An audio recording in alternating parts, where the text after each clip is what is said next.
StudyJesus.com presents Bible Stories, where biblical stories of the ages come alive. Day after day, Jesus trained his disciples for their work. At last, it came time for the Jewish Feast of Tabernacles.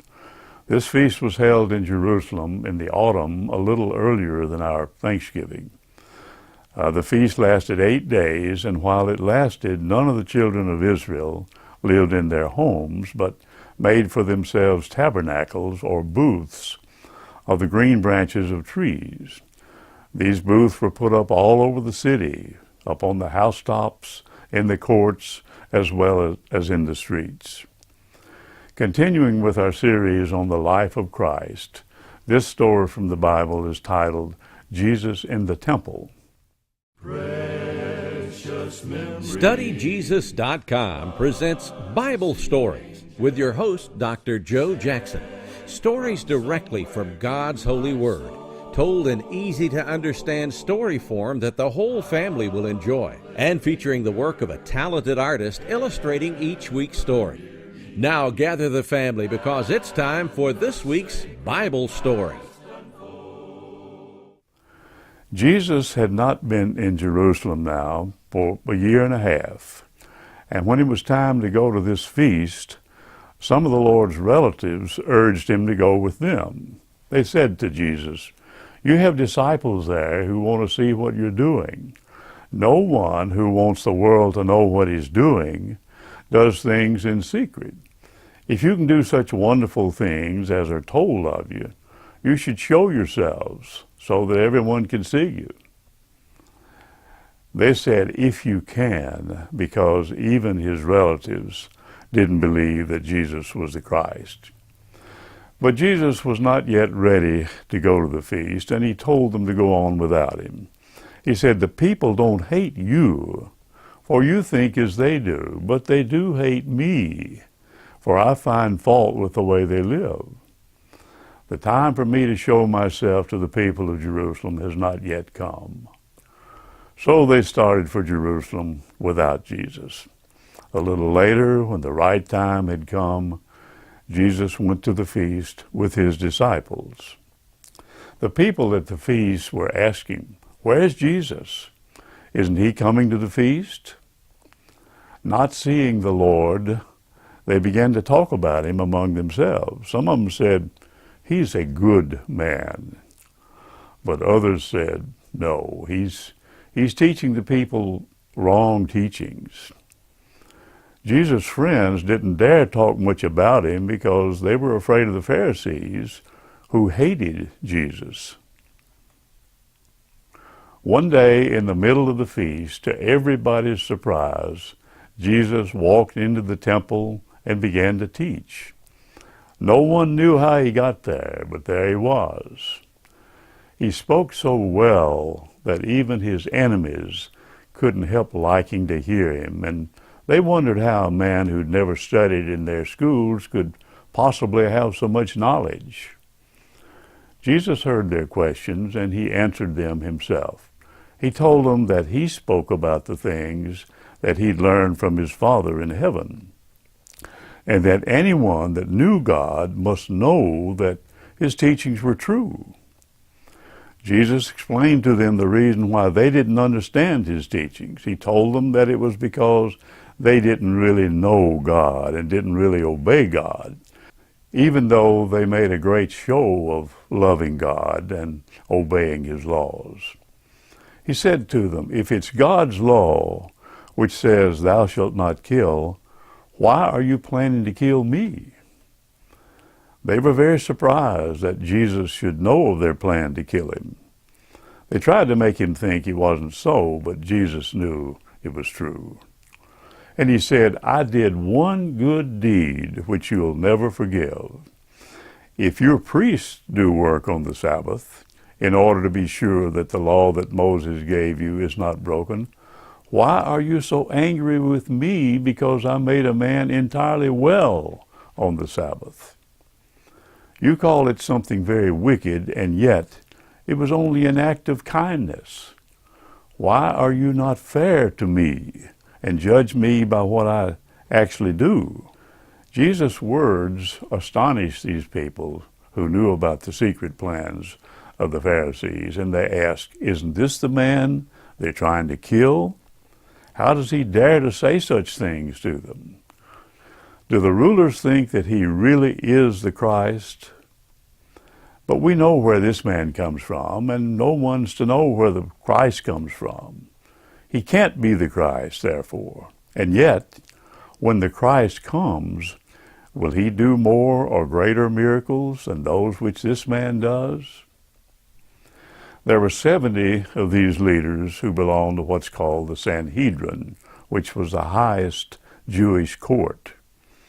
They were the ones who kept watch to see that the laws were not broken. And they arrested anyone who did what they thought was wrong, and they punished those whom they arrested, unless the punishment was to be death, and they were not allowed to take the life of any prisoner. To do that, they had to ask the Roman authorities for permission. Almost every man in the Sanhedrin hated Jesus. This Sanhedrin court sent officers to arrest Jesus, but he went on talking, although he knew that the officers were only waiting for a good chance to take him. The officers were actually afraid to take Jesus, and they were afraid to take him when there was a crowd around him, especially because the people loved to hear Jesus talk. He said to the people, "I will be with you only a little longer, and then I will go to him who sent me. You'll want me then, but you can't find me, for where I'm going, you cannot come." The people wondered what Jesus meant by this, and they asked, "Where will he go that we cannot find him? Will he go and live among the Gentiles and teach them?" But Jesus meant that he was going to his Father in heaven, and those who hated him could never go to live with him there. Every day while the Feast of Tabernacles lasted, Jesus went into the temple and taught the people. There was one part of the service of this feast which everyone especially loved. Early in the day, before the morning sacrifice, a priest went forth from the temple with a golden pitcher in his hand down to the pool of Siloam. This pool was outside the walls of the city, and the priest went in and out of a gate called the Water Gate, always followed by a happy band of worshipers. The pitcher held a little more than a quart of water, and when the priest had filled it with water from the pool, he marched at the head of this happy procession back again to the temple. As soon as he entered the temple courts, other priests began to blow trumpets, and they kept blowing them until the water had been poured into a basin on one side of the altar. At the same time, wine was poured into a basin on the other side, and everyone began to sing the psalms which were always sung at that service. And when they came to the last words of the psalm, and these were the words, "Give thanks unto the Lord, for he is good, for his mercy endureth forever," everyone would wave a branch of palm and willow tied together, which he held in his hand. And this was done to remind the people that God had given their nation water to drink when they were in the wilderness.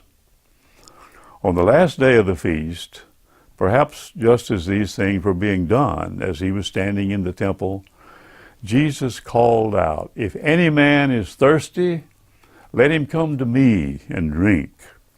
He that believes on me shall have living water." Jesus meant the same by this as he did when he spoke in just the same way to the woman at the well back in Samaria. Do you remember this woman at the well? Jesus meant the spirit of love and service which God would give to all who truly loved Christ. Many of the people said, "Surely, surely this is Christ." But some said, "No, he's not the Christ." Still, there were so many who showed their liking for Jesus that no one dared to arrest him, Even the officers who had been sent to arrest him felt that he was different from other men. No one laid hands on him, and he passed out of the city into the Mount of Olives, which was a high hill just a little way outside of Jerusalem.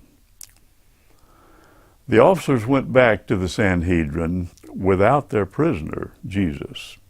And the Pharisees asked the officers, "Why haven't you brought him?" And the officers answered, "We couldn't do it. We never heard anyone speak as this man did." And the Pharisees then replied, "Has he deceived you also?" Well, he hasn't deceived any of us. Jesus had one friend among the Sanhedrin named Nicodemus. This friend was a man who came to Jesus in the night at the Passover feast 2.5 years ago. Nicodemus had grown braver since that night when Jesus had told him about the new life. Now Nicodemus was not afraid to stand up for the great teacher, even if he was the only one in the Sanhedrin to do so. Nicodemus said, "Does our law judge a man without giving him a trial, without giving him a chance to speak for himself and tell his side of what he's doing?" This question made the other men very angry with Nicodemus, but it didn't break up the meeting. Every man then went to his own home.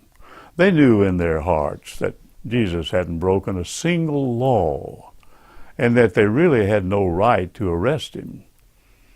They had to give up their plan to arrest him for a while, but they made up their minds to watch him more carefully and to arrest him if they could possibly find an excuse. The next day they brought to Jesus a woman who had broken a Jewish law, the punishment for which was stoning to death. They asked Jesus what they ought to do with her.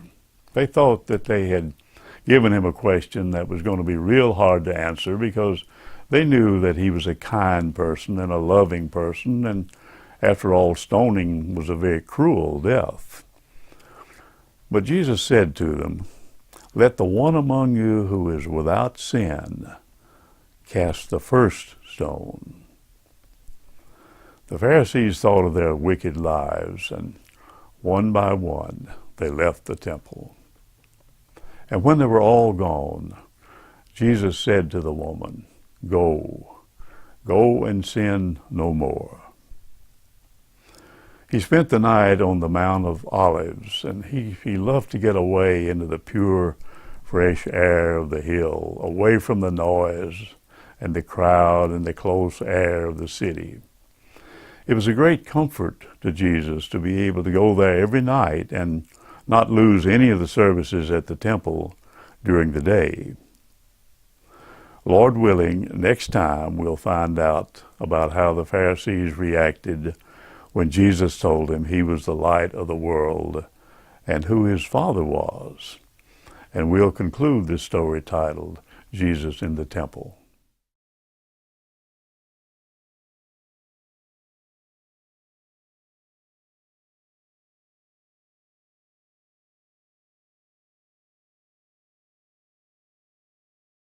Precious memories, unseen angels, sent from somewhere to my soul.